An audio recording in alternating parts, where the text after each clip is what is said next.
Buenos días a todos, buenos días a los presentes, buenos días a quienes nos acompañan a través del webinar. Se siguen sumando personas, así que nada, es un placer que nos puedan acompañar en esta Open Lecture. Y bueno, quería presentar primero a Gabriel y un poquito previo a eso contarles que esta serie de actividades estamos haciéndolas en el marco del Congreso Internacional de Acompañamiento Terapéutico que lo tenemos en septiembre. Entonces estamos realizando una serie de conferencias, de actividades, nada, con diferentes exponentes que nos pueden ir aportando una mirada del acompañamiento terapéutico. Y bueno, y en este caso tenemos a Gabriel, que para bueno, quienes no lo conocen, licenciado en psicología, psicoanalista, docente de la Universidad Nacional de La Plata, de la Facultad de Psicología de la Universidad de Buenos Aires. Ha expuesto en diferentes actividades académicas de extensión, participación en congresos, escritor de varios libros, por supuesto que ya deben conocer y que están al tanto. Y bueno, y hoy nos acompaña en esta conferencia. Estábamos acá hablando un poco con Gabriel, que la idea es hacer una conferencia que sea más un encuentro como de reflexión, y no una conferencia magistral. Por lo que, bueno, la verdad que apelamos un poco al intercambio, así que los habilitamos a quienes están aquí presentes que puedan, nada, mm, preguntar, reflexionar, hacerle preguntas, conversar. A quienes nos acompañan por el webinar está en la sección de preguntas y respuestas, que yo voy a estar viendo, entonces pueden perfectamente preguntar allí y yo traslado la pregunta y así generamos como ese intercambio. Así que bueno, primero que nada y último, agradecerte enormemente la disposición, el tiempo, la generosidad de estar acá con nosotros. Y bueno, y comencemos a charlar. Bueno, comencemos. Muy buenos días a todas y todos y a quienes están también en el webinar. Y no sé dónde está la cámara, entonces estoy un poco preocupado por eso, ¿no? A ver cómo- a la luz azul. Bueno, buen día a la luz azul también. Y bueno, es realmente un gustazo estar aquí nuevamente, 10 años después, ¿no? 10 años después de aquel primer congreso uruguayo, y no me acuerdo qué número de congreso internacional en el 2014, pero fue, bueno, un congreso, sí, no de los primeros. Sí, o tercero, por ahí, puede ser, sí, sí, porque después empezaron a encadenar y ya a veces me cuesta seguir la cuenta, ¿no? Y, pero bueno, 10 años después, en 10 años pasan muchas cosas. Y bueno, a mí me parecía interesante hablar de esas muchas cosas que vienen aconteciendo en el campo del acompañamiento terapéutico. Y, y, bueno, me parece que hay, tomando el tema, ¿no? El tema propuesto que tiene que ver con la diversidad de las áreas de inserción, del acompañamiento terapéutico. Ahí enumeramos algunas, ¿no? Porque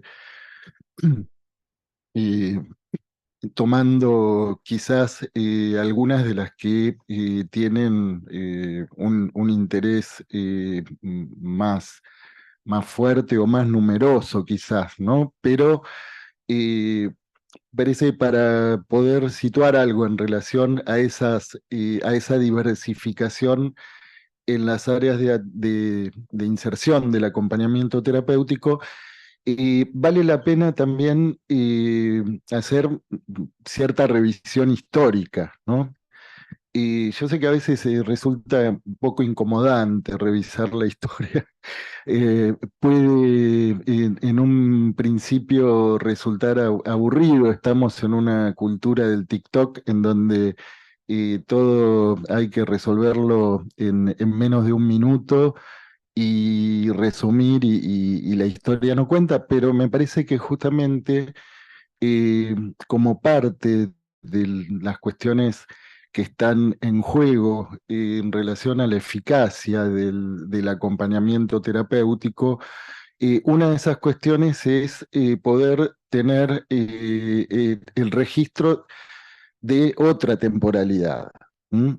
Y esa temporalidad incluye la historia, ¿no? Incluye la historia en el momento de abordar un caso, ¿no? En donde interesa la historia familiar, aunque la cultura del TikTok y de las neurociencias no quiere saber nada con eso, ¿no? Y en relación a la diversificación de las áreas de atención del acompañamiento terapéutico, gracias, no me había dado cuenta que estaba necesitando. Eh, También hay una historia, ¿m? Una historia que se fue haciendo también un poco en función de algunas contingencias, ¿sí? De algunos encuentros, de algunos desencuentros, y de algunos acontecimientos sorprendentes en cierto sentido también, en llamados inesperados, en ideas que se le ocurrieron a alguien que nos parecía un poco descabelladas en algún momento, pero después resultó que funcionaban muy bien y no eran tiros al aire, sino que había ahí de parte de quien de pronto nos estaba proponiendo trabajar con acompañantes terapéuticos con determinada población de usuarios, y resulta que había una solicitud de intervención muy concreta y muy precisa, ¿no?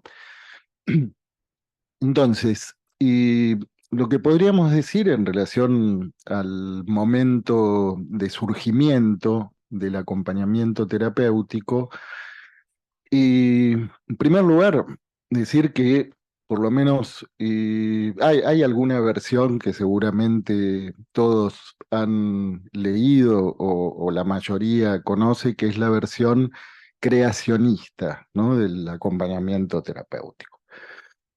Que alguien, ¿no? En algún momento tuvo una inspiración y puso un nombre de amigo calificado primero, ¿no? Y después otra inspiración llevó a que alguien le ponga acompañamiento terapéutico. Y yo no estoy muy de acuerdo con esa versión creacionista. Me parece que el surgimiento del acompañamiento terapéutico en Argentina se inscribe en relación a un momento de transformación de las prácticas en salud mental, no solo en Argentina, sino en distintos lugares del mundo. En ese momento sí hubo en nuestro país, en mi país, bueno, un movimiento muy fuerte con algunas experiencias muy interesantes. A mí me gusta evocar como una experiencia paradigmática la que llevó adelante el doctor Mauricio Goldenberg, que en el año 1956 se hace cargo del servicio de psicopatología del Hospital de Lanús. Y esto tiene una novedad muy interesante, que es que no era el primer servicio de psicopatología en un hospital general. Había otros en distintos lugares del mundo, no muchos, pero sí ese primer servicio de psicopatología, fíjense que es un movimiento de salida del manicomio, ¿no? el pasar de que todo lo relativo a la psicopatología se atendía en los manicomios a hacerle un lugarcito en el Hospital General, ¿no? Eso es todo un movimiento. Y la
él toma la dirección de salud mental. Pero las prácticas quedan otra vez vueltas a encerrar, ¿no? Y en ese contexto, en realidad hay un primer intento de formalización del acompañamiento terapéutico que surge de las prácticas de ese tiempo en donde el acompañamiento terapéutico surgido en territorio, ¿m?, y encuentra un periodo de hibernación durante la dictadura militar en las clínicas privadas. Y entonces hay una versión, que es la primera que se publica, que parece que el acompañamiento terapéutico hubiera sido una creación surgida de una práctica privada, cuando en realidad no lo es.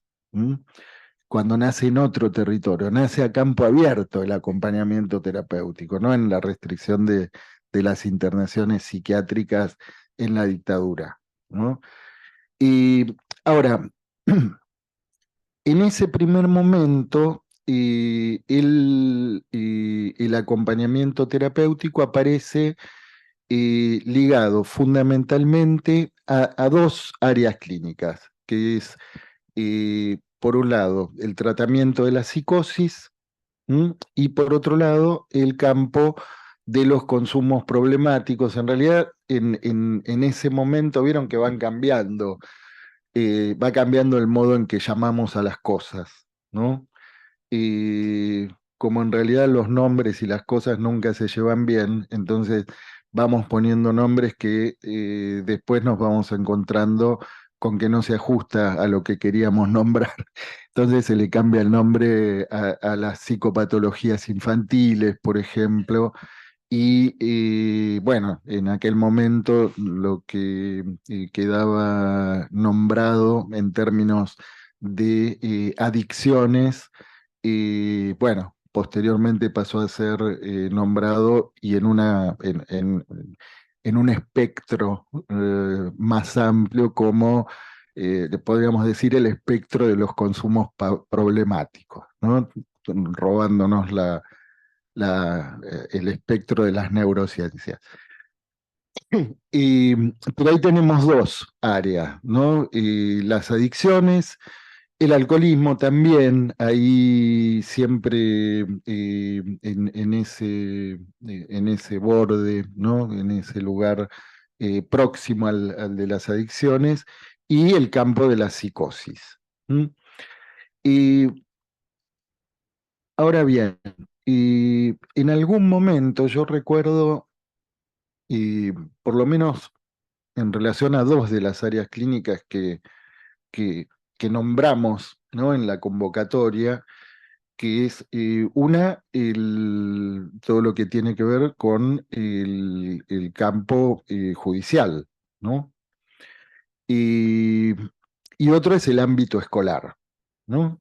En relación al ámbito judicial, bueno, ahí actualmente no es un área en la que yo me haya involucrado especialmente, no por lo menos en cuanto a la conceptualización y a la transmisión.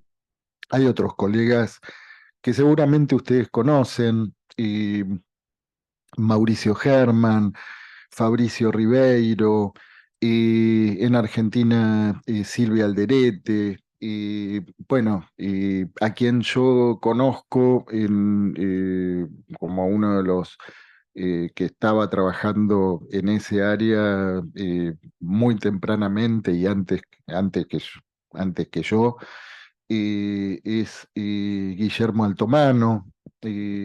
Con Federico Manson también tuvimos ocasión de trabajar en relación a las curadurías, fundamentalmente, ya allá por finales de los 80, principios de los 90, se trabajaba con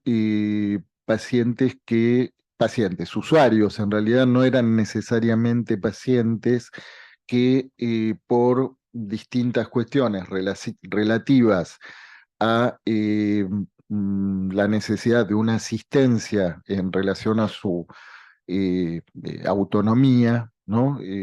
Bueno, que en general hay autonomías parciales, ¿no? Donde hay quien puede tener cierta autonomía para algunas cosas y necesita ser asistido en otras, ¿no? Y en algunas cuestiones eso requiere la intervención de una curadora o un curador que mantenga a resguardo las cuestiones jurídicas, ¿no? Entre otras cosas.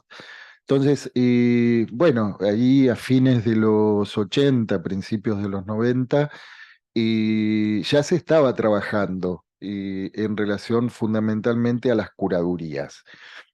Y la verdad que no tengo idea cómo se empezó con eso.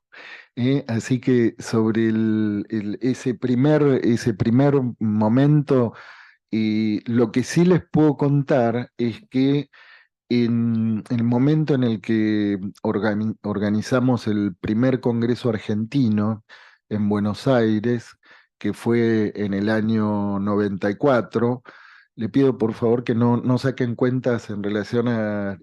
yo no estaba, eh, a mí me contaron.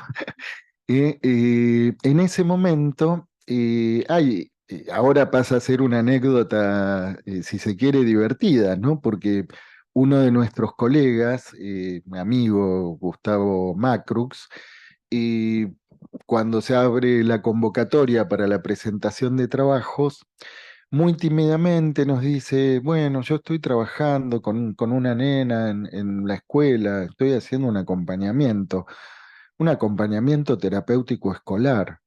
¿Y les parece que da para presentar esto? ¿Corresponde llamarlo acompañamiento terapéutico en la escuela? Bla, bla, bla, ¿no?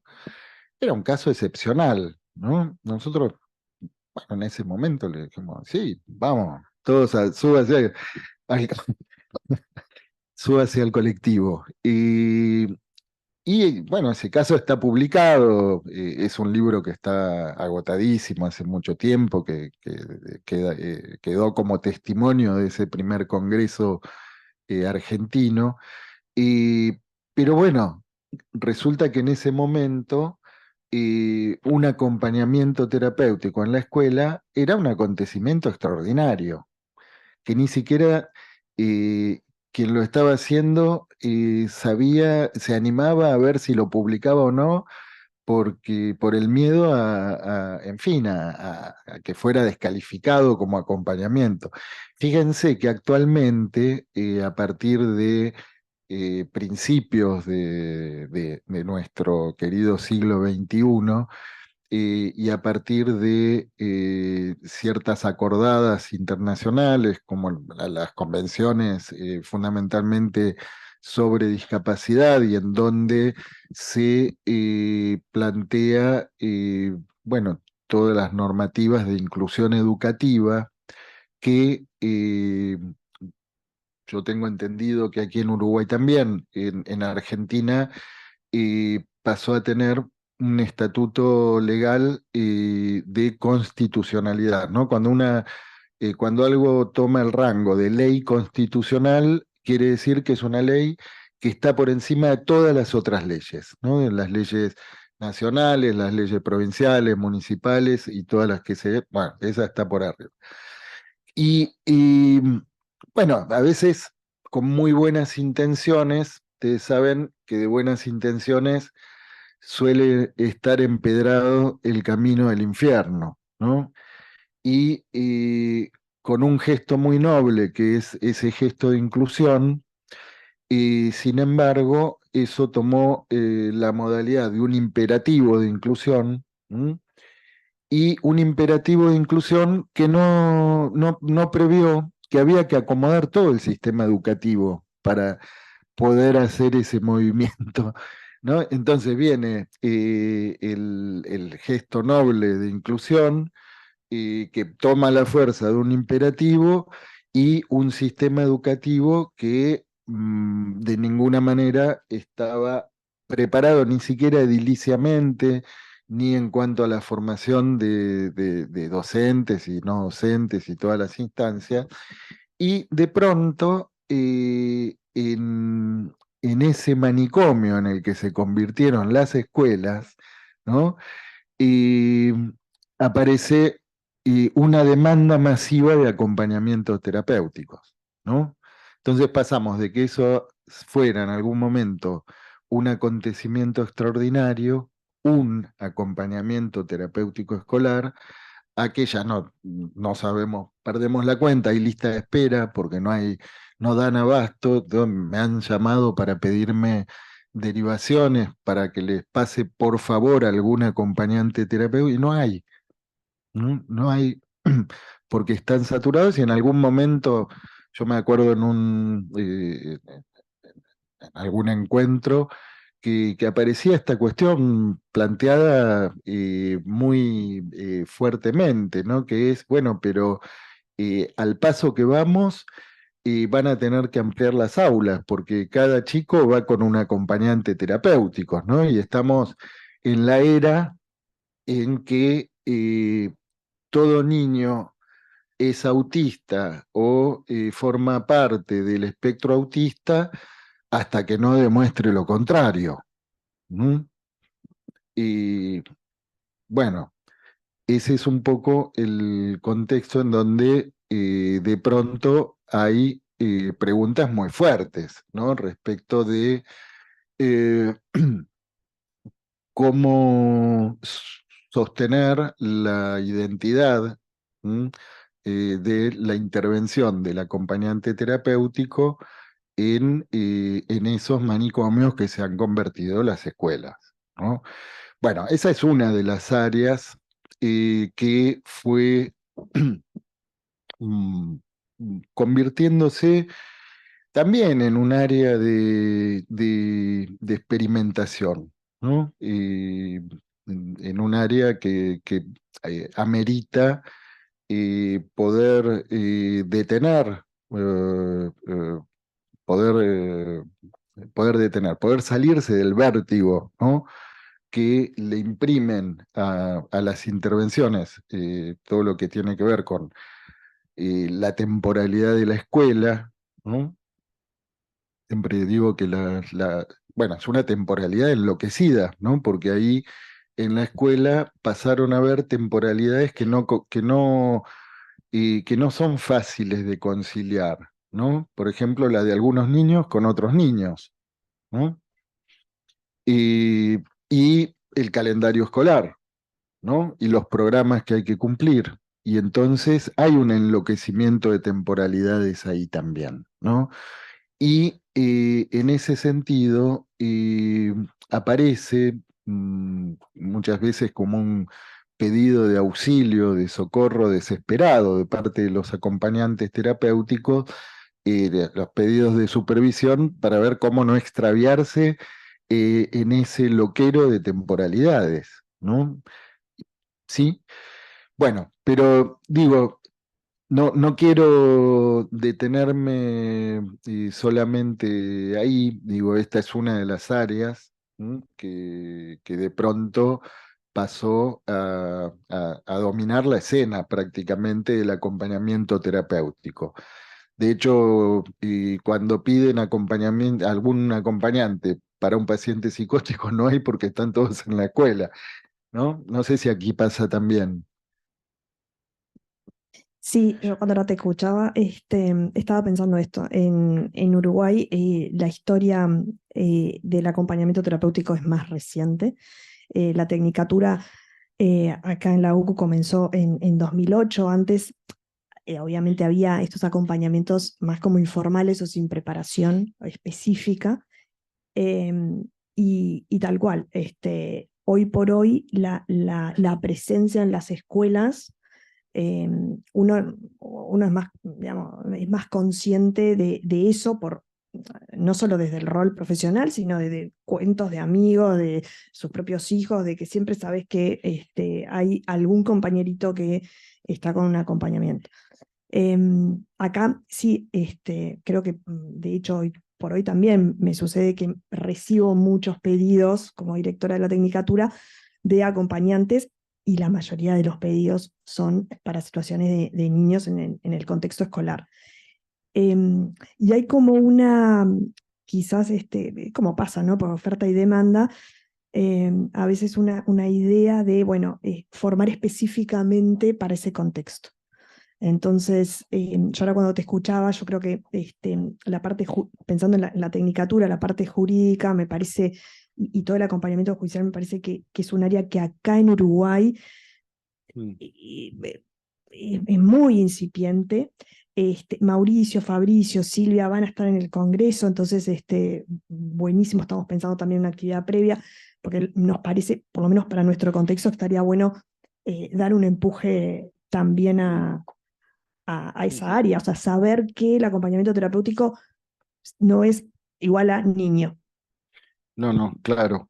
Y además con el problema que se plantea en las escuelas para los acompañantes es que ya desde el punto de partida de la solicitud de intervención, esa solicitud de intervención queda absolutamente confundida con otras actividades auxiliares como la maestra de apoyo, como, en fin, otras modalidades, bueno, ni hablar del maestro sombra, ¿no? Que es una figura que no sé si aquí está presente también, pero en otros países como Colombia, México, aparece como una figura en competencia con el acompañante terapéutico, ¿no? Que viene, bueno, de las terapias conductistas, de orientación americana, ¿no? Maestro Sombra, Sí, ¿qué sería el maestro sombra? y el nombre un poco Sí, lo lo dije. sugiere, ¿no? Y más o menos es convertirse en la sombra del pibe, ¿no? O del usuario, ¿no? Pero en donde eh, la perspectiva es una perspectiva adaptacionista, ¿no? Mm, eh, la reintegración, la readaptación, digo, no hay ahí una perspectiva que abra alguna pregunta respecto de qué le pasa a ese sujeto, ¿no? mm, O qué le pasa a ese niño, qué es caso de niñas y niños que no hablan o que tienen distintos trastornos del lenguaje. Y bueno, el lenguaje nos viene del otro, ¿no? El aparato psíquico es el único órgano que se desarrolla después del nacimiento, ¿m? Que no coincide con el cerebro. ¿M? Es un software, no es hardware, es software, ¿m? Que requiere para su instalación de una semillita completamente heterogénea a la anatomía, que es la semillita del lenguaje. ¿M? Y no hay pensamiento sin lenguaje, como decía Wittgenstein, los límites del pensamiento son los límites del lenguaje. ¿M?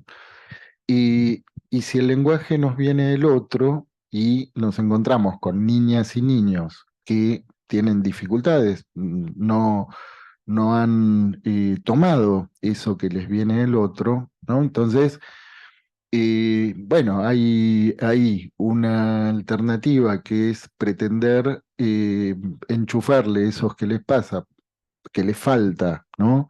Por ejemplo, les falta atención, ¿no? Entonces tenemos la hipótesis de que le vamos a administrar la atención que le falta vía Ritalin, por ejemplo, ¿no? Entonces el Ritalin vendría a traer en comprimidos la atención que a ese niño o esa niña le falta. Y se pasa por alto una pregunta fuerte, que es, bueno, pero si el lenguaje nos viene del otro, fundamentalmente en las relaciones primarias, ¿qué puede haber hecho interferencia en esa transmisión? ¿Mm? ¿Qué hizo interferencia? ¿No? ¿Qué hizo interferencia para que una niña, un niño no ponga interés en tomar esa semillita que le viene del otro? ¿No? ¿Qué hizo interferencia para que, bueno, de pronto se rechace? ¿Mm? Y rechazar el lenguaje también se puede inscribir en rechazar al otro o no encontrar motivos para ponerle interés a eso. ¿Mm? Digo, hay preguntas que quedan abolidas por la hipótesis neurológico medicamentosa. ¿No? Entonces, bueno, ahí a partir de ahí se produce toda una suerte de extravíos. Por otro lado, hay una cacería de niños y niñas que son un botín de guerra fabuloso para las corporaciones médicas, para la industria psicofarmacológica, ¿m? Que son poderes económicos muy poderosos.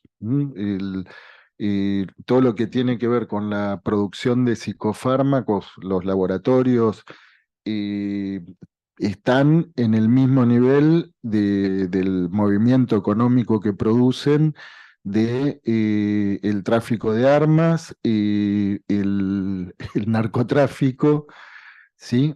Derrocan gobiernos los laboratorios. ¿Mm? El gobierno de Arturo, no, de Ilía en la Argentina en los años 60 es derrocado porque eh, mm, quería aprobar una ley que iba en contra de, ¿cómo es que se llaman los derechos de autor de los laboratorios? La patente.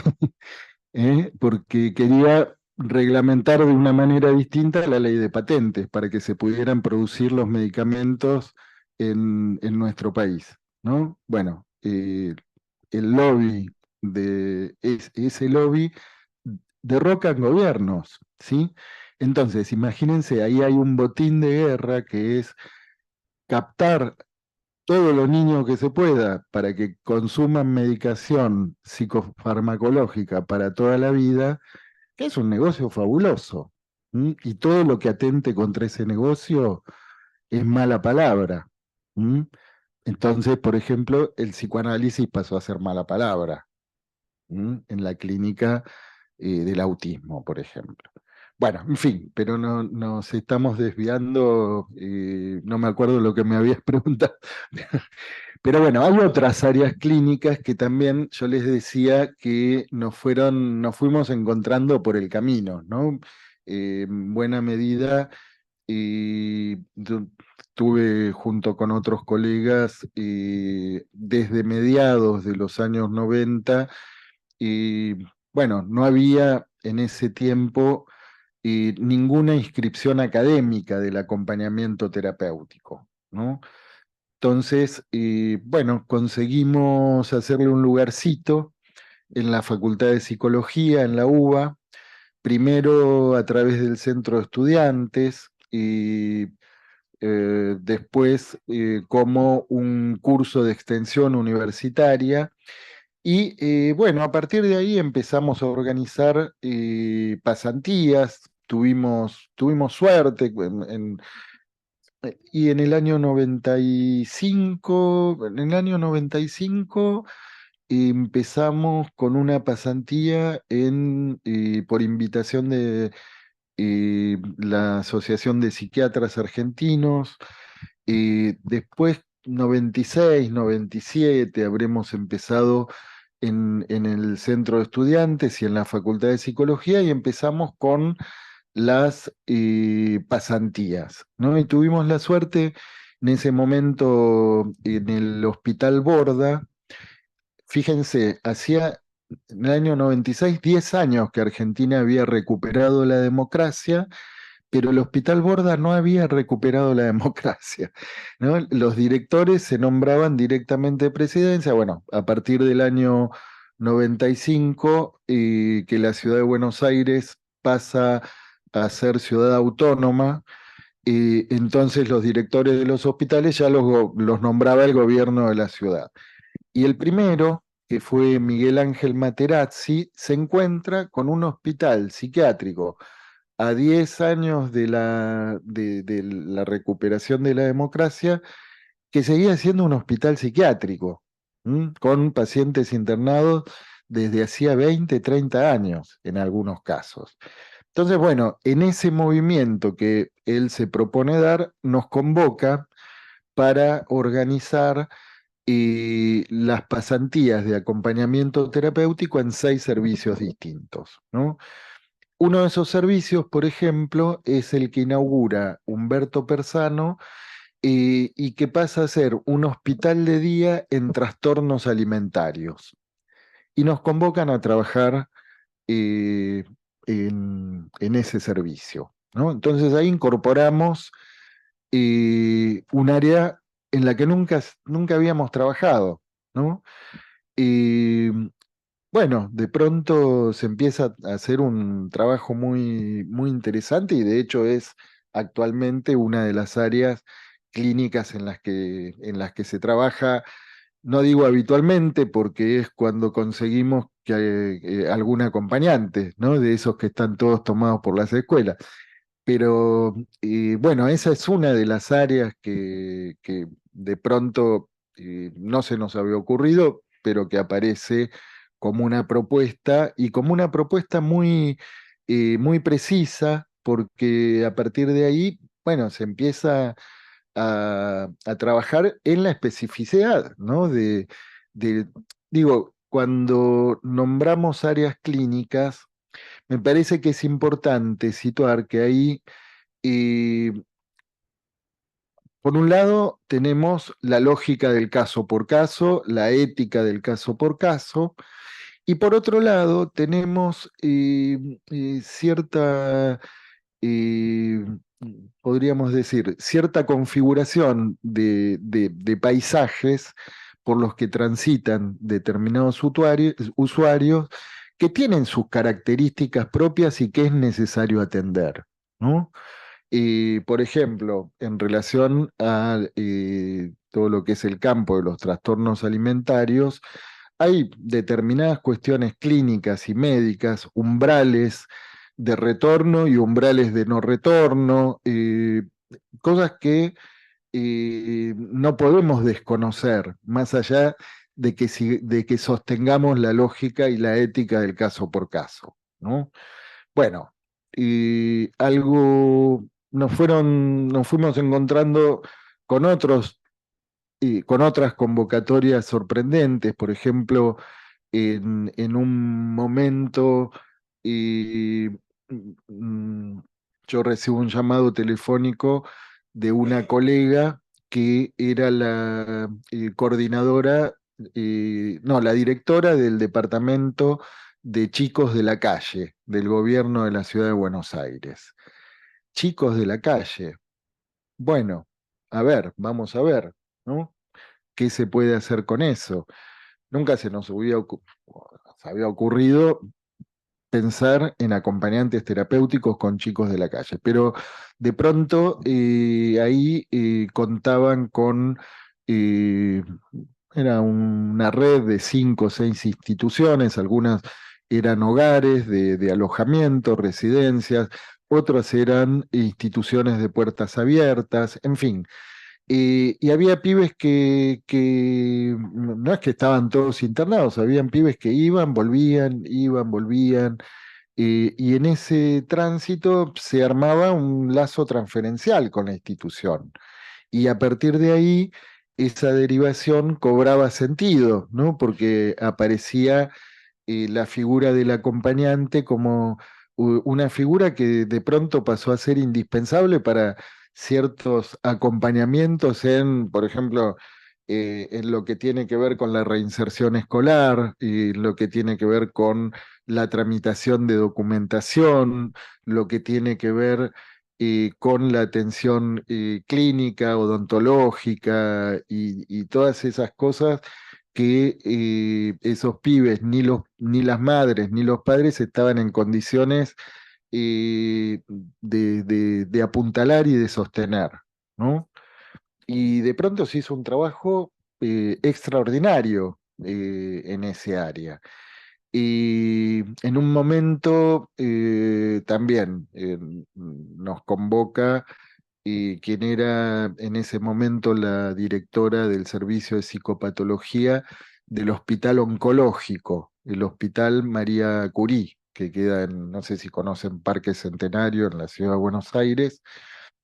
Eh, y la convocatoria fue, bueno, porque querían trabajar con acompañantes terapéuticos y nos propone empezar a hacer las pasantías en un espacio muy particular, que era el taller de sala de espera, ¿no?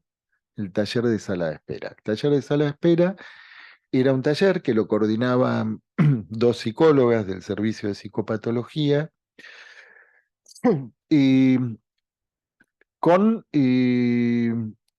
usuarias, usuarios y los familiares que acompañaban a los usuarios, ¿no?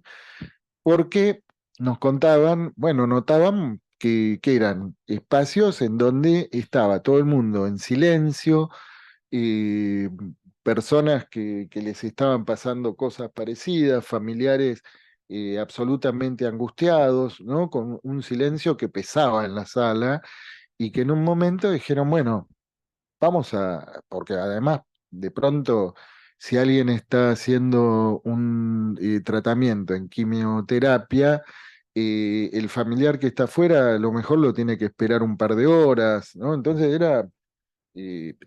entonces montan ese espacio, el taller, y empieza a circular la palabra, ¿no? Entonces, cuando empieza a circular la palabra, de pronto hay palabras que pueden circular en un grupo, pero de pronto se desencadenan cosas que o se atiende al grupo o se atiende eso que se desencadenó. Entonces ahí nos decían, bueno, nos gustaría tener acompañantes para poder empezar a abrir eso, ¿no?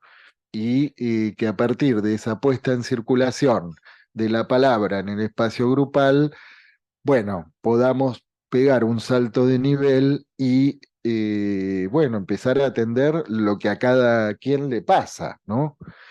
Bueno, esa fue otra de las sorpresas, ¿no? Y en un área en que se empezó a trabajar con muchísima eficacia también.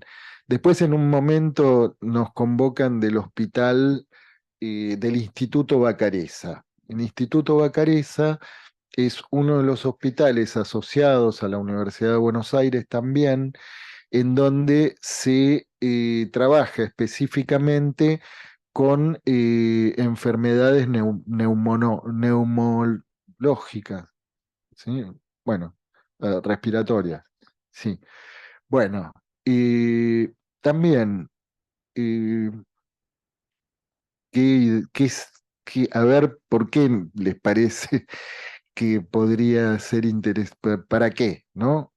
Entonces, resulta que nos cuentan que, bueno, se les ocurre la idea de trabajar con acompañantes terapéuticos porque hay, por ejemplo, pacientes que sufren crisis asmáticas en la vía pública, por ejemplo, en algunos casos muy graves que requieren de un largo periodo de internación, de 2 o 3 meses, a veces más, y que el momento de la rehabilitación y el momento de volver a salir a la calle es un momento muy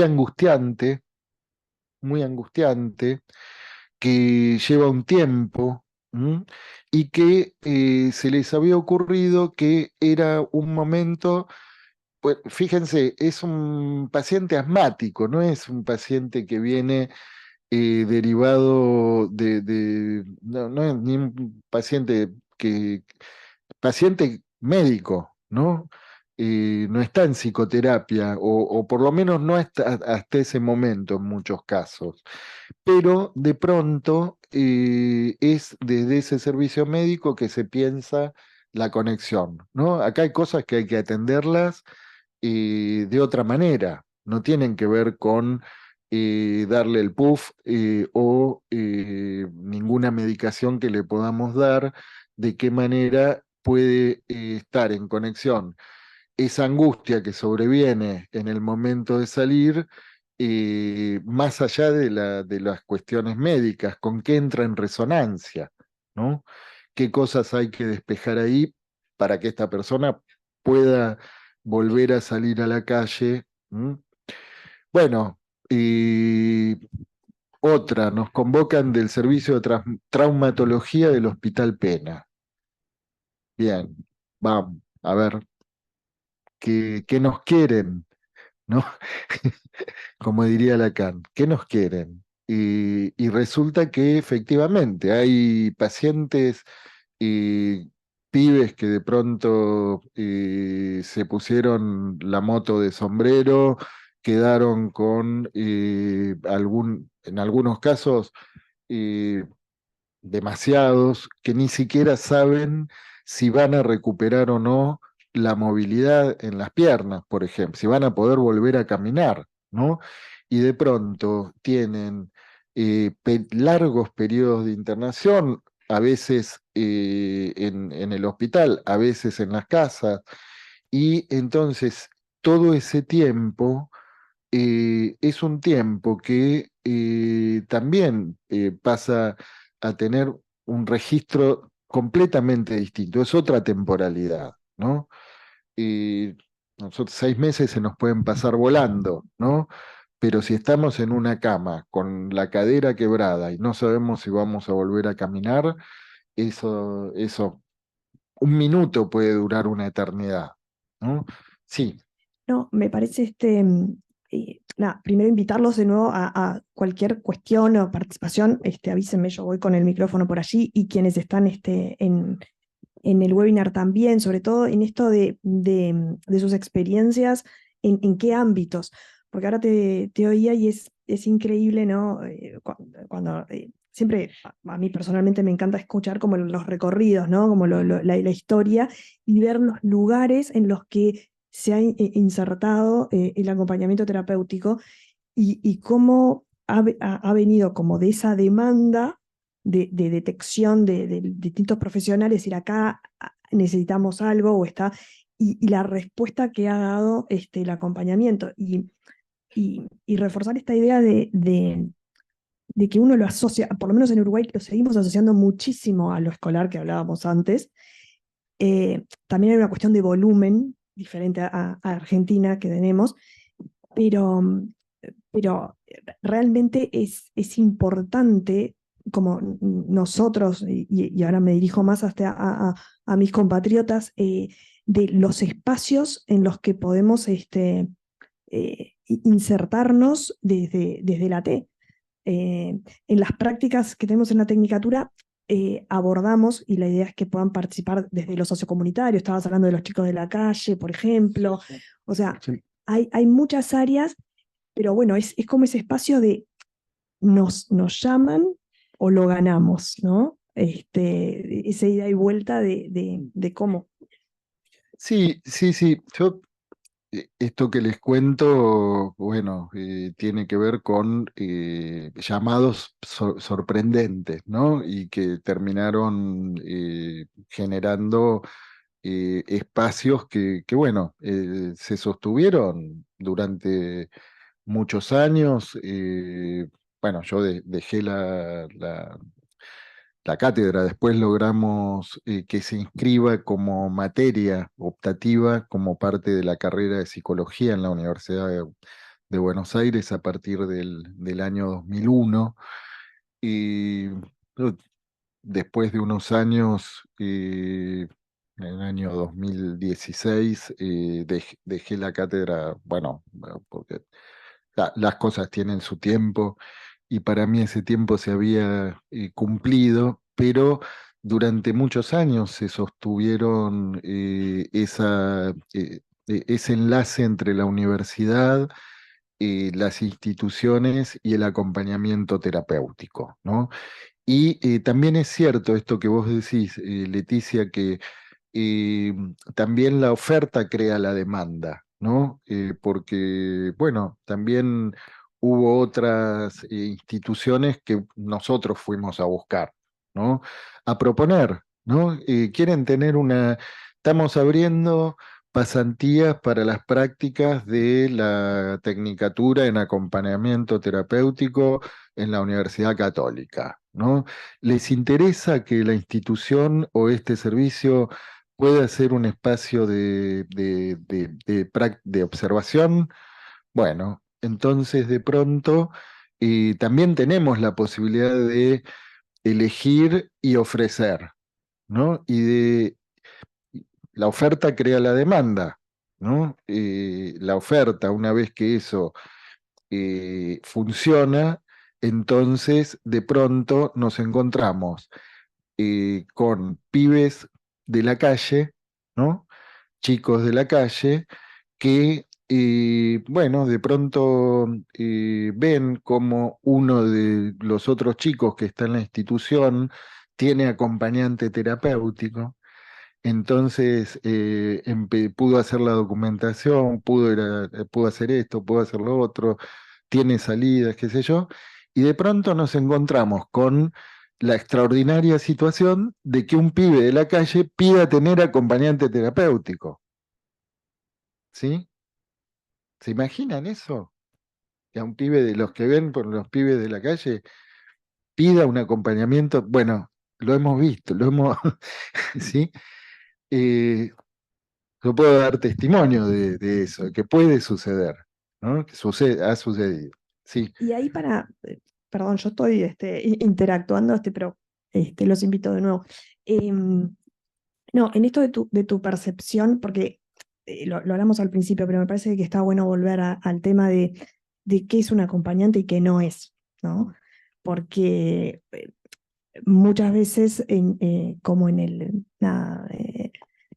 ideario o en el imaginario popular, es esto de, bueno, te asisto y soy como un asistente personal, casi un secretario, Mm, que no es la idea. Y mm. ya aprovecho y te hago dos preguntas. Esa por un lado, y por otro lado esto de cómo ves vos con tu experiencia y todo este recorrido que contás, el tema de, de la formación, de formarse en esto o si es cualquier, porque, a ver, dar una mano, todos podemos dar una mano a cualquier persona en cualquier situación, que es otra cosa, ¿no? Sí. Entonces, cualquier profesional, o sea, es necesario saber específicamente del tema, no de nuevo, en tu experiencia, ¿con qué te has encontrado vos? Y muchas gracias por la pregunta, porque me parece muy importante hablar de eso, ¿no? Porque me viene una película infantil que no sé si la habrán visto o oyeron hablar de ella, es que es Ratatouille. ¿Sí? ¿La vieron, Ratatouille? Cualquiera puede cocinar, ¿no? ¿Sí? Y, ¿sí? Y cualquiera quiere decir, bueno, una rata puede cocinar, ¿no? Pero no es que cualquier rata puede cocinar, ¿sí? Y hay ahí un malentendido con eso, ¿no? Y hay varios malentendidos. Y en Argentina actualmente la mitad de las provincias, de las 24 provincias, la mitad tiene una legislación específica sobre acompañamiento terapéutico, ¿no? Se aprobaron, se propusieron y se aprobaron la ley de regulación de la actividad que incluye la regulación de la capacitación, ¿no? Es decir, qué figura académica es la que es necesario acreditar para ser acompañante terapéutico, ¿no? Y, pero esto es algo relativamente nuevo y que solo está regulado no hay ningún otro país en el que haya ninguna ley, ni provincial, ni municipal, ni nacional, ni nada, que acredite específicamente la figura del acompañante terapéutico. Y en Argentina incluso esa acreditación es parcial. La ciudad de Buenos Aires, por ejemplo, no tiene ninguna regulación. La provincia de Buenos Aires tiene una regulación a media, más o menos. ¿Mm? Y, y de pronto fue todo un tema también, porque yo les decía, en el momento en el que nos encontramos con todas las cuestiones que se planteaban en el trabajo, en la práctica cotidiana, el maltrato de las instituciones, y etcétera, etcétera. Y bueno, un solo libro publicado, que es este libro creacionista, adscripto con una suerte de maquillaje en el vocabulario psicoanalítico, pero un libro de fuerte pertenencia a la psiquiatría, ¿no? Con ordenamiento por patología, lo que tiene que hacer un acompañante con tal patología, lo que tiene que hacer con tal, bueno, era como un recetario de lo que había que hacer. Y era lo único que había, ¿no? Entonces no había ningún tipo de formalización, no había ninguna instancia académica. Lo de las instancias académicas va como correlato del desarrollo de un corpus teórico propio. Yo me acuerdo las primeras tecnicaturas que nos llegaban a modo de consulta, ¿no? Vamos a presentar el proyecto de tecnicatura en Chubut, ¿no? En la ciudad de Esquel. Bueno, sí, nos mandan el proyecto. Cuando abrimos el proyecto, claro, no había hasta ese momento 3 libros de acompañamiento terapéutico y 3 libros que no se conocían entre sí, ¿no? 3 libros que no estaban en conversación.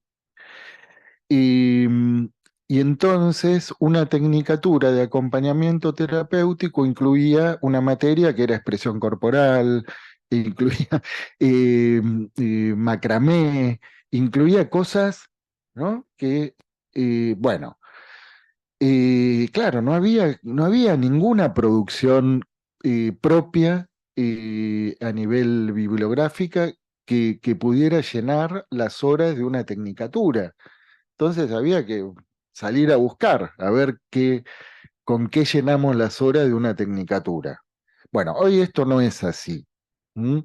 Afortunadamente yo ya perdí la cuenta de la cantidad de libros publicados que hay, pero bueno, hay otro problema que es la falta de regulación, y la falta de regulación académica se presta para ofertas académicas de cursos breves con pronta salida laboral, ¿no?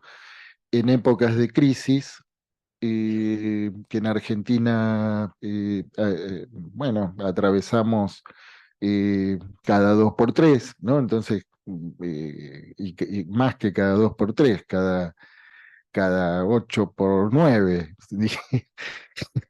Bueno, y entonces las propuestas académicas de pronta salida laboral producen personas que después de cursar salidas apenas en algunos casos de la escuela secundaria y después de cursar 6 meses de un curso de acompañamiento terapéutico, 6 meses de un curso de acompañamiento terapéutico como única formación y primer contacto con el campo de la salud mental. Sin embargo, tienen un diplomita y lo peor, se autoperciben acompañantes terapéuticos, ¿no?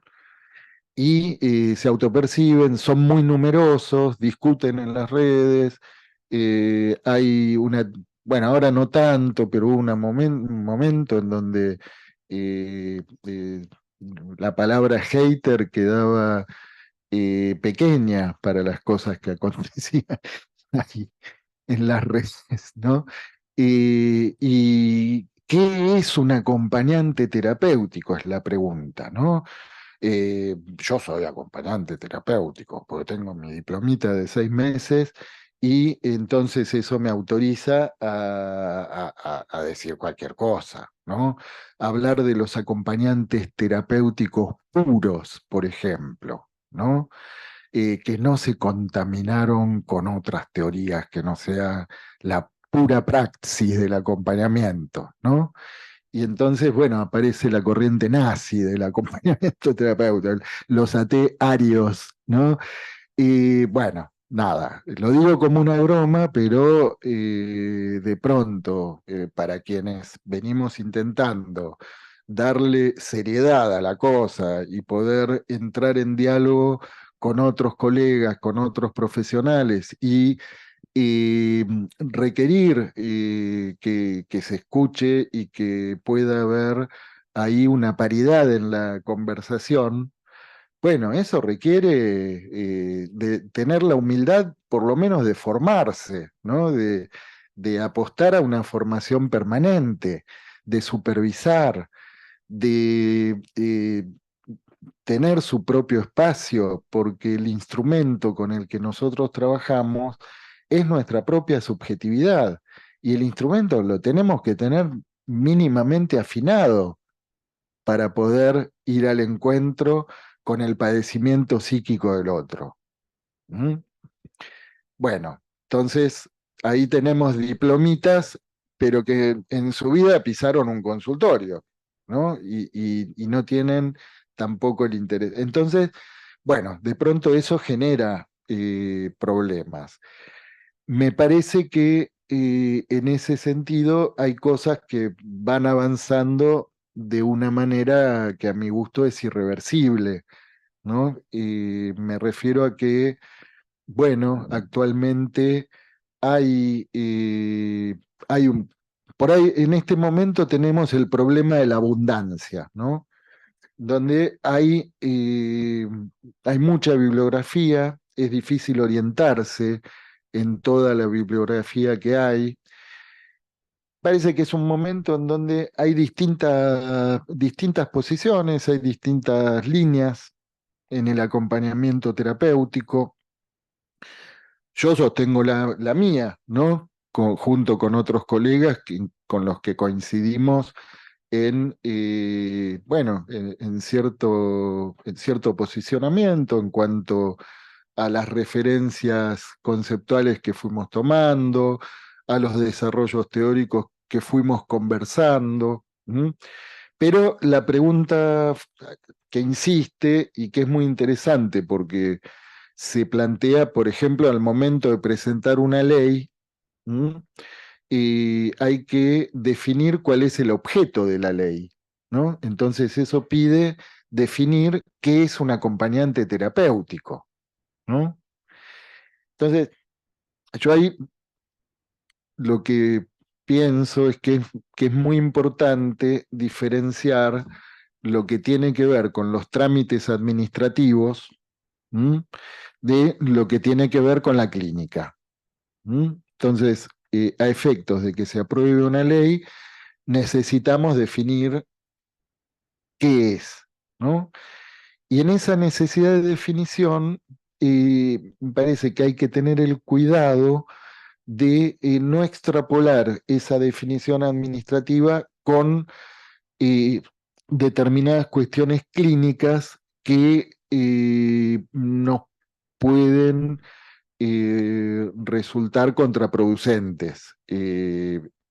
Digo, en cuanto a abundar en generalizaciones, en el afán de esa descripción, que después, bueno, sean un gol en contra para la práctica del acompañamiento terapéutico.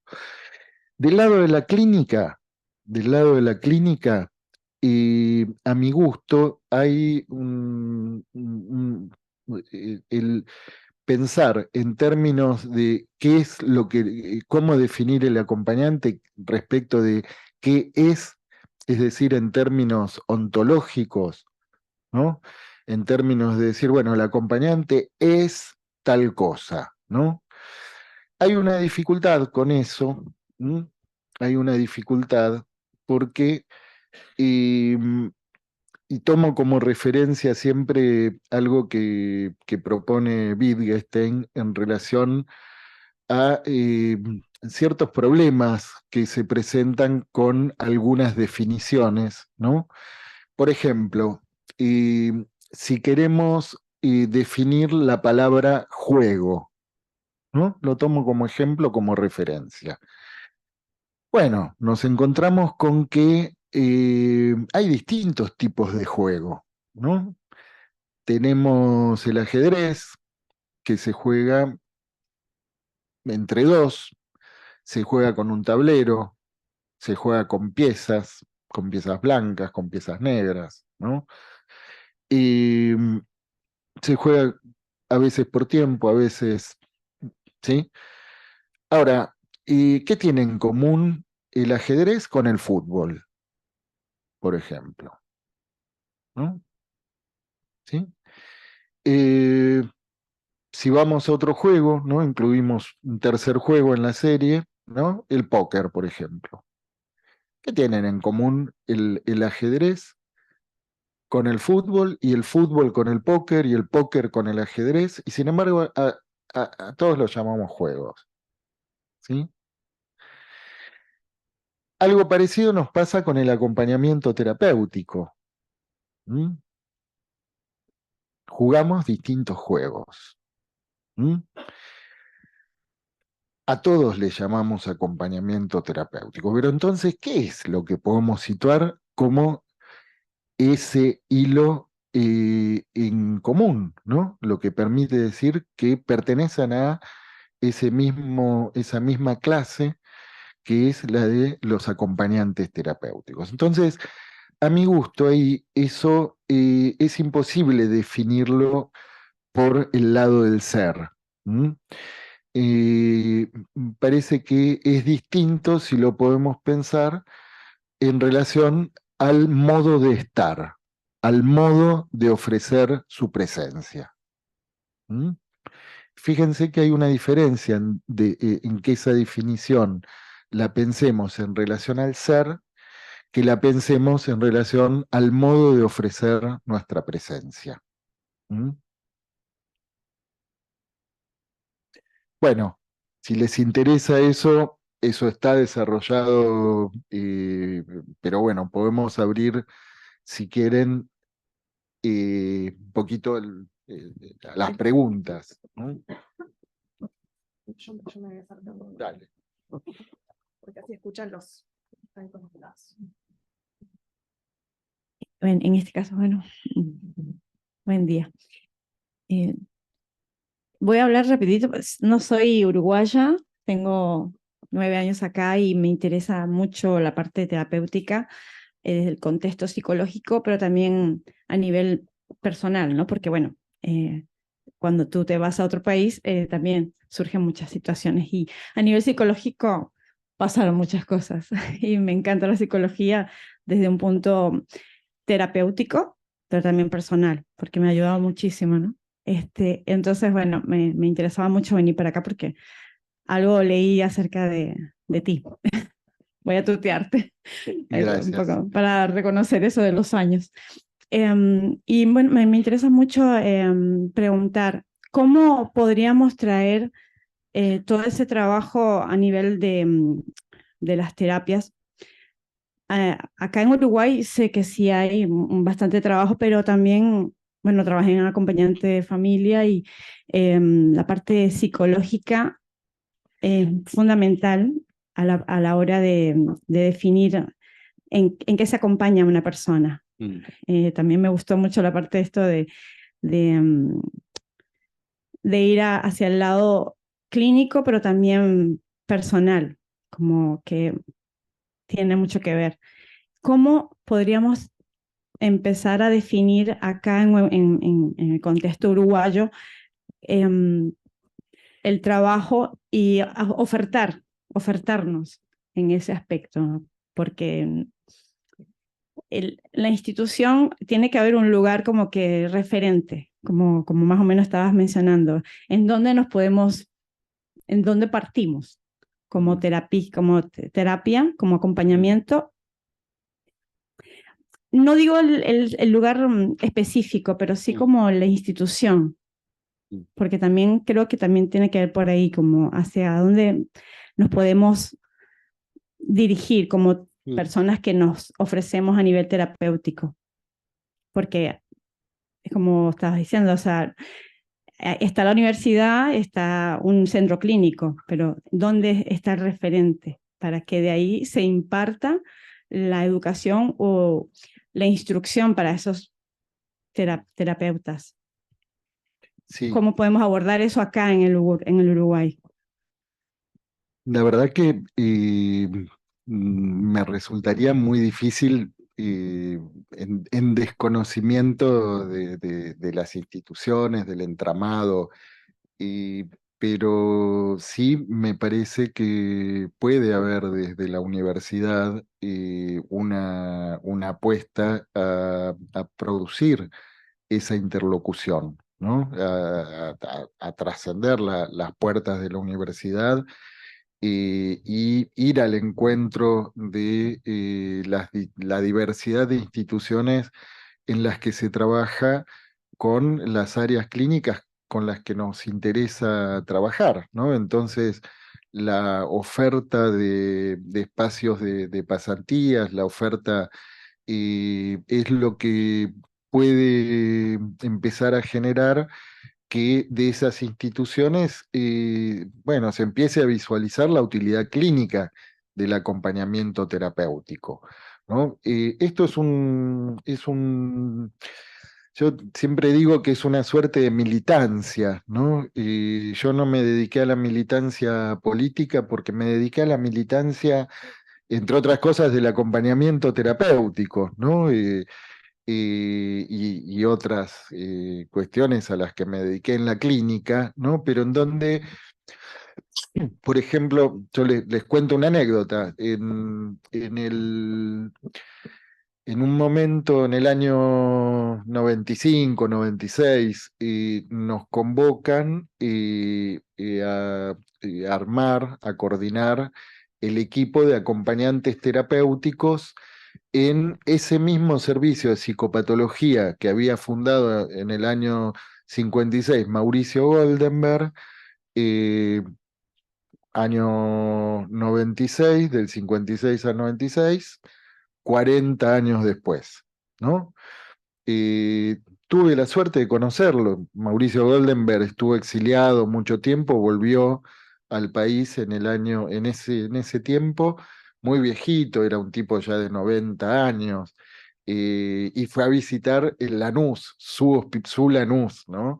Bueno, ahí en esa misma sala de internación, ¿no? Que les decía, pionera a nivel mundial, nos convocan para armar el equipo de acompañantes, ¿no? Entonces, bueno, empezamos a ir y pasaban las semanas y nos habían llamado para armar el equipo, pero no derivaban ningún caso. Entonces, bueno, empezamos a pensar qué pasaba, para qué nos llamaron si no nos derivan casos, ¿no? Y resulta que, bueno, se nos ocurrió armar una reunión con el equipo, con los terapeutas, participamos en una de las reuniones de equipo, y el tema es que, claro, a ellos les parecía bárbaro incluir acompañantes terapéuticos, pero no tenían ni la más puta idea de cómo se pedía, o por qué, o cuándo, en qué momento, ¿no? Entonces, cuando se pone eso en conversación, eh, les empezamos a preguntar, bueno, eh, eh, empecemos a pensar en qué casos a ustedes se les ocurre que podrían tener utilidad de incluir acompañantes terapeutas. Y entonces ahí ya venían pensando, pero no se animaban a decirlo, ¿no? Estamos hablando de profesionales, de psiquiatras, de psicólogos, ¿no?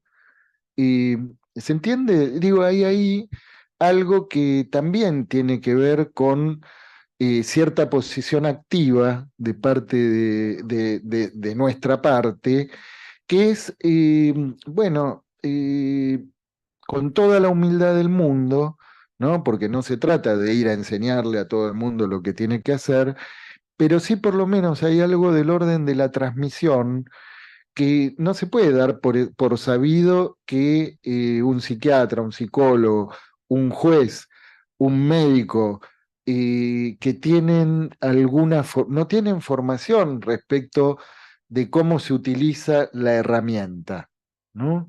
Entonces somos nosotros quienes tenemos que organizar actividades, convocar, para que esas cuestiones bueno, de pronto se puedan empezar a pensar también del lado del otro, ¿no? Sí. ¿Tu nombre es? ¿Sí? Mari. Lo que decía Mari, ahora tomando un poco, porque habla del Uruguay, em, claro, a diferencia de Argentina, nosotros en Uruguay no está reglamentado el trabajo del acompañante terapéutico. Este, Está la figura de asistente personal, que son 6 meses de cursito que dicta el Banco de Previsión Social, el BPS, este, como para poder subvencionar, y lo cual funciona de manera complicada, también no es tan fácil el acceso y no son formaciones específicas. Eh, y en conocimiento con directoras anteriores de distintos periodos de la tecnicatura, siempre hubo un movimiento o una intención por parte del grupo de acompañantes terapéuticos de generar algún tipo de de movimiento, de agrupación, ¿no? De generar una participación activa que nunca terminó de tener como mucho andamiaje. Entonces, yo creo que un poco lo que dice Gabriel, creo que más allá de esperar como las convocatorias sin duda el colectivo, yo creo que la fuerza de un colectivo de poder abrir espacios, ¿no? Y de poder socializar el trabajo. Me parece que es una misión de los propios AT de ir ganando espacios que muchas veces no se han ganado, no por falta de voluntad de las otras partes, sino por total desconocimiento.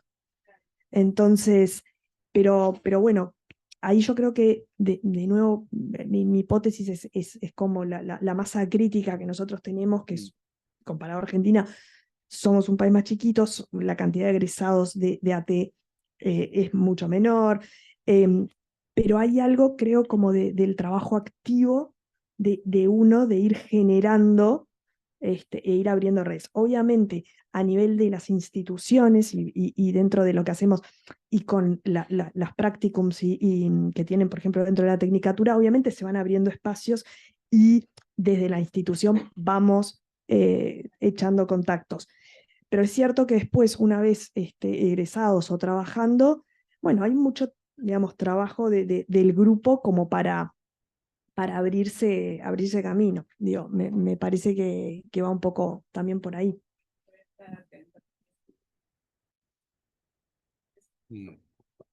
Bienvenida. Seguir incursionando porque ya estamos en el tiempo y la verdad es importante.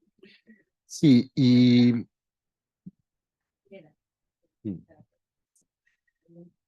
sí, y en relación a eso, también yo no quería dejar de dedicar o incluir en la conversación el valor que tiene la realización de eventos como el que se va a celebrar en septiembre.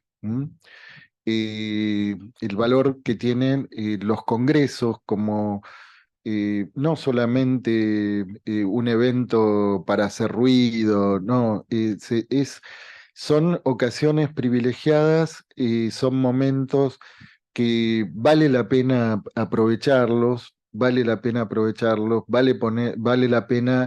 poner en conversación lo que viene aconteciendo en cada lugar. ¿M?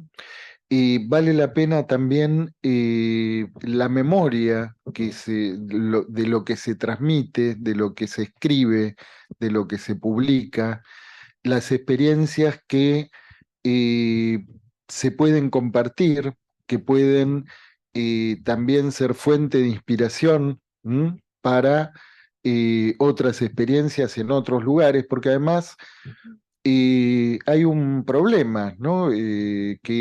Bueno, quizás en Uruguay vienen teniendo particularmente cierta estabilidad económica, cierta estabilidad política, que no abunda en la región.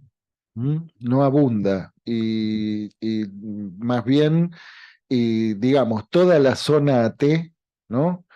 eh, Salvo algunas honrosas excepciones, son ciudades, países con una fuertísima inestabilidad política, económica, en donde hay experiencias que se cierran, hay experiencias que se abren, hay experiencias que de pronto florecen maravillosamente y de un día para el otro gana las elecciones el partido político de la oposición y todo ese jardín florecido se deja de regar y las flores se marchitan automáticamente.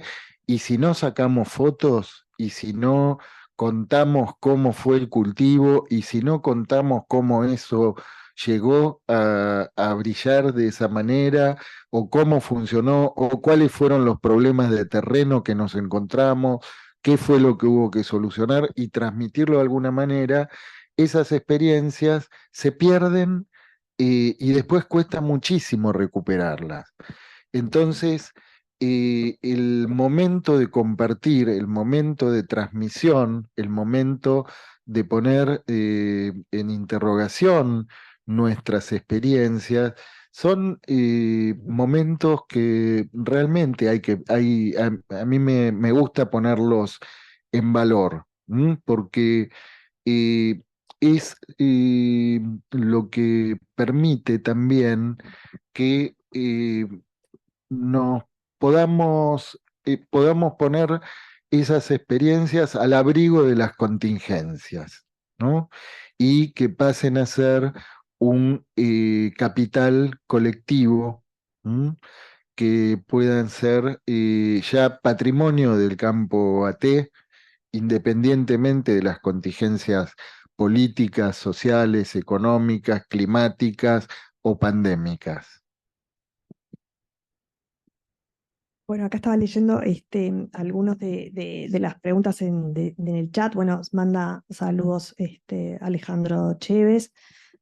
No, detengámonos un segundito porque mirando la lucecita azul, un fuerte abrazo a Alejandro que también viene participando ya desde hace muchos años en este movimiento internacional de AT. Un fuerte abrazo, ¿vale? Y bueno, y acá bueno, nos comentaba Cristina Rodríguez que si no estoy diciendo mal, desde Costa Rica nos está acompañando. Mm, Y nos comentaba que, bueno, que el año pasado, dice así, para optar por el grado de licenciatura en psicología, pude implementar el dispositivo de acompañamiento terapéutico en una fundación donde atienden a niños y adolescentes en riesgo social.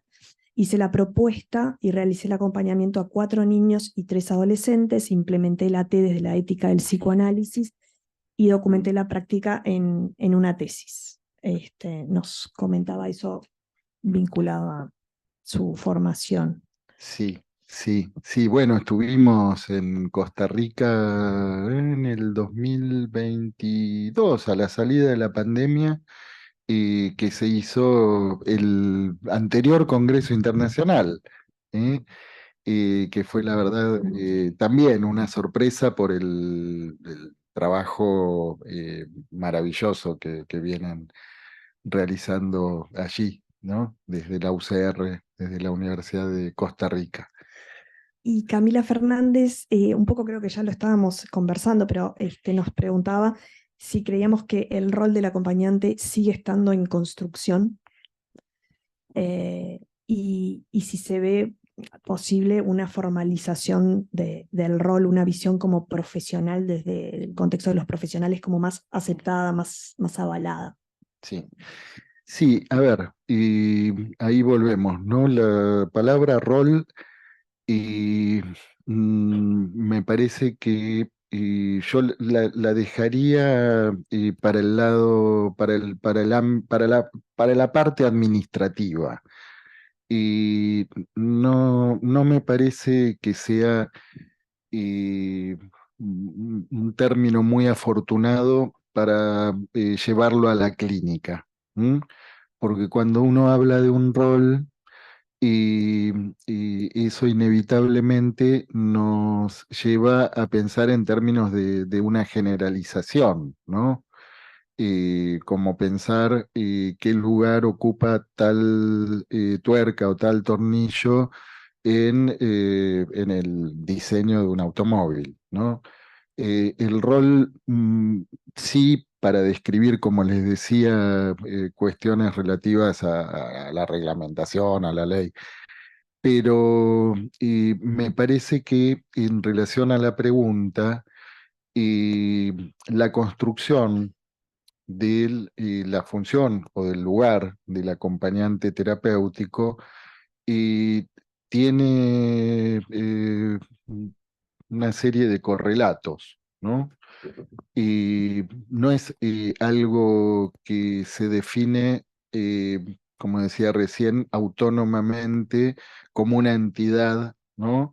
En el nivel del ser, ¿no? Como definimos el acompañante como una cosa, no, la construcción del lugar del acompañante terapéutico eh, tiene como correlato en cada caso la construcción ¿m?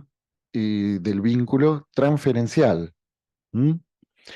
La construcción del vínculo, que muchas veces se sitúa como algo que, bueno, que viene por añadidura, en realidad es el punto de partida de todo acompañamiento terapéutico.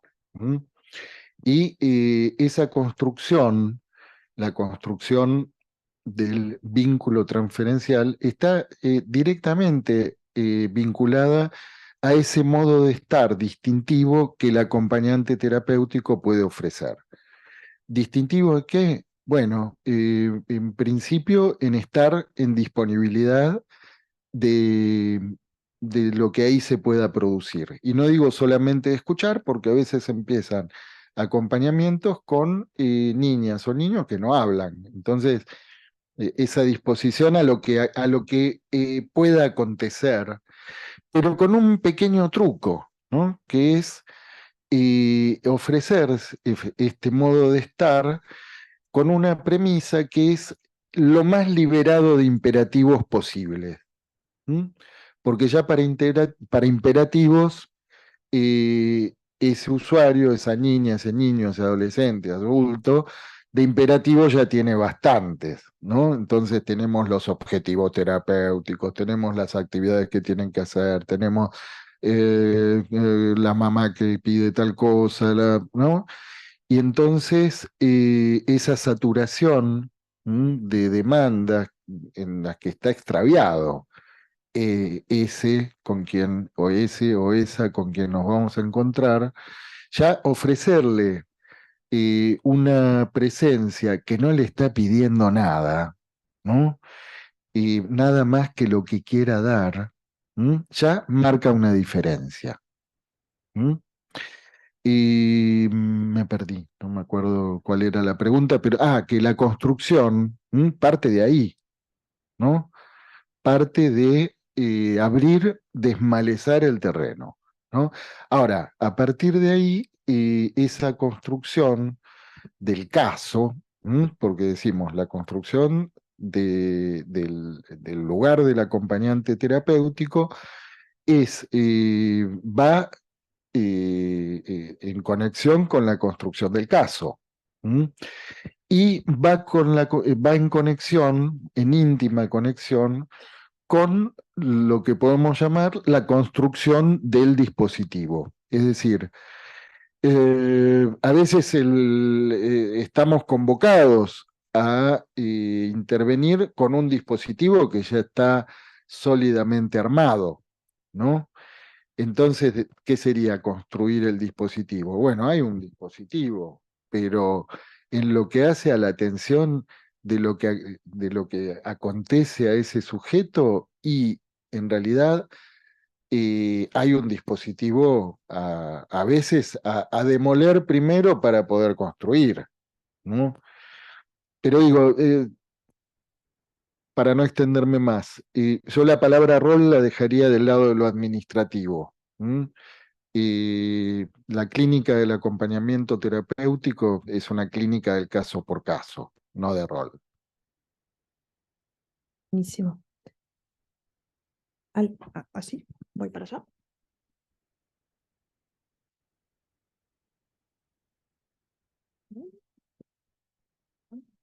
Bueno, ¿qué tal? Buenos días. Un gusto estar acá invitada. Este, Buenos días, ¿Qué Heidi. tal? un gusto, de verdad, placer. Bien. Y bueno, gracias por la invitación. Es lindo ver profesores que tuve allá por la primera generación y un remover de ver, ¿no? Muchas situaciones al escucharte y al escucharlos de estos años y que hemos aprendido gracias a personas como ustedes que nos han enseñado mucho, nos han dejado mucho también, y la importancia de la supervisión, ¿no? Un poco de lo que hablaban y preguntaban, si puedo compartir de lo que más nos ha enseñado, yo diría humildemente que primero los usuarios, los acompañados, son los que más me han enseñado a mí. Han ofrecido y ofrecen mucho más de lo que uno pueda ofrecer.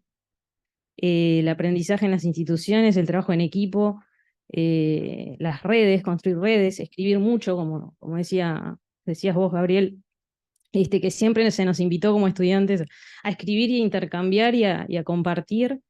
Bueno, ya fundamos la asociación cuando éramos estudiantes, seguir construyendo en eso, la Asociación de Acompañantes Terapéuticos del Uruguay, y siempre supervisar, compartir la información, escribir, ir, venir, descentralizar, llevar a los lugares donde no se llega, hacer actividades gratuitas, hacer que pueda accederse a todos los estratos, y pensar en el sufrimiento, ¿no? De los que están imposibilitados en instituciones, ¿no?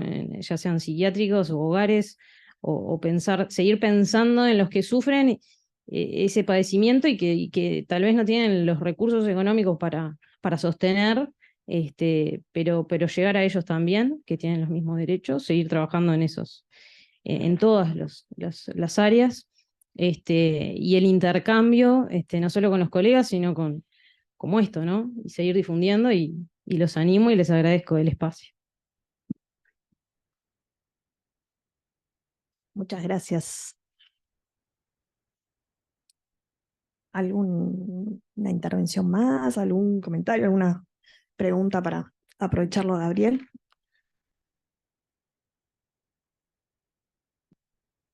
Bueno, que Heidi es una de las, eh, vamos a decir, de las sobrevivientes del Congreso del 2014, ¿eh? Que hemos tenido ahí algunas aventuras urbanas que mejor no contar, pero bueno.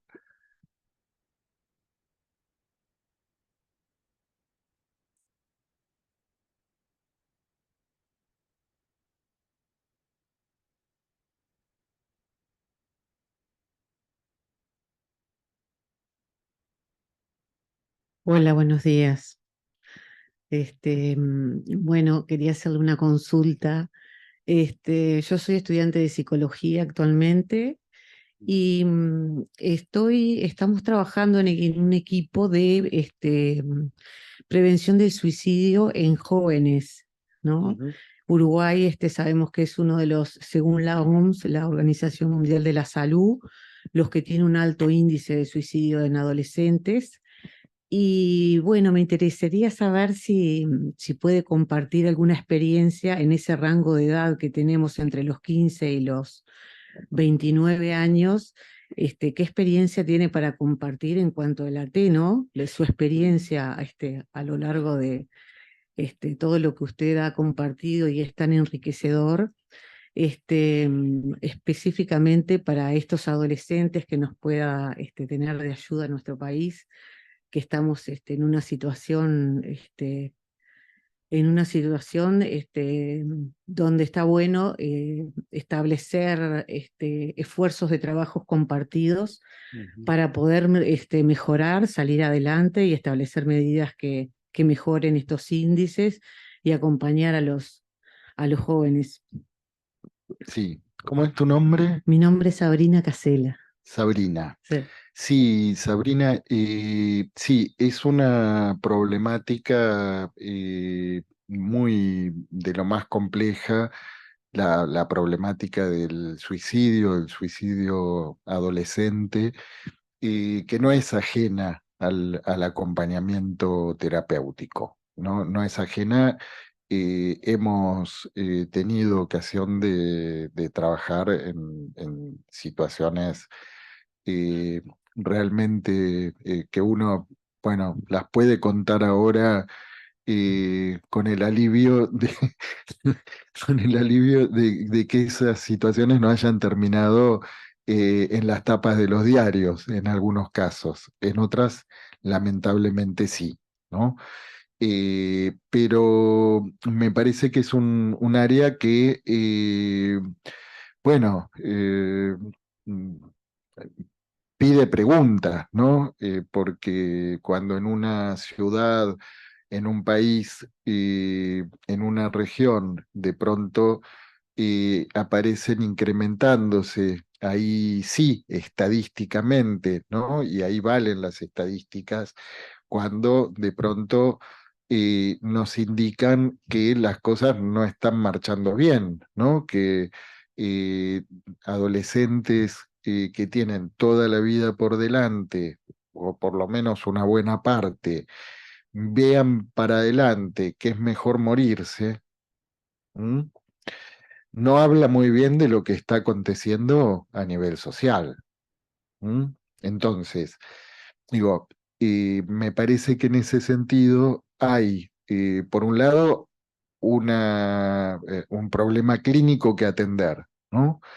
Para lo que el acompañamiento terapéutico es un recurso muy valioso, muy potente, eh, pero que tampoco el acompañamiento terapéutico hace milagros, ¿no?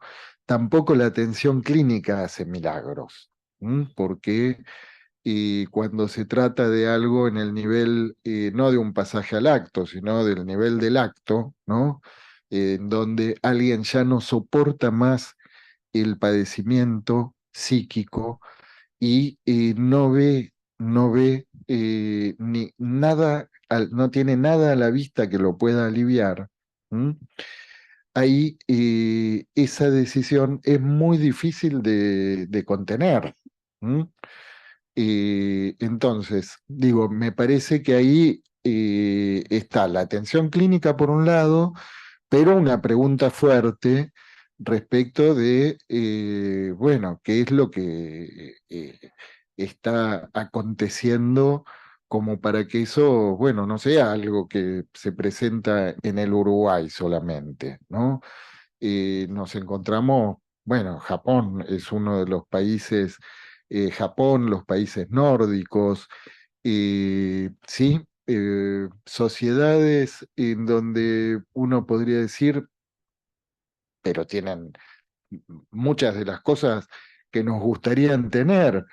eh, ¿Y por qué se quieren suicidar? ¿No? Y digo, me parece que hay preguntas que exceden a la clínica, ¿no? No quiere decir que no nos incumba pensar qué es lo mejor que podemos ofrecer, ¿no? Bárbara, muchas Sí, gracias. bueno, Bueno, me voy acercando para allá. No, bueno. bueno, estamos cerrando la conferencia de hoy. Voy a ver si eh, hay algún otro chat, pero bueno, ya con unos minutos que quedan de cierre, volver a agradecerte la presencia, la disponibilidad, tu tiempo, todo lo que nos transmitiste en estas 2 horas. Uno aprende muchísimo de estos intercambios.